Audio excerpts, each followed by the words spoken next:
Hi guys, welcome to ISM. I understand your school is looking for some new keychains for their new logo. Come on in and we'll take you through our process.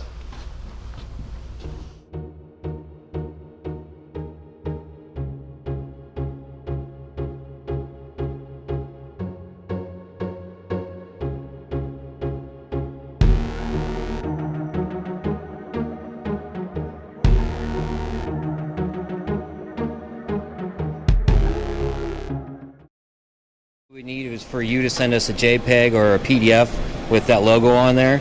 Then we would take that, we would import it into our AutoCAD software, and we would make it a DXF file in which we could take down to the laser programmer, Brian, and he can program it into the laser so that we can laser cut out all these keychains. And then you'll let us know the requirements if you would like colors like you have here, or if you want it stainless steel or aluminum, and then we can make you the final product.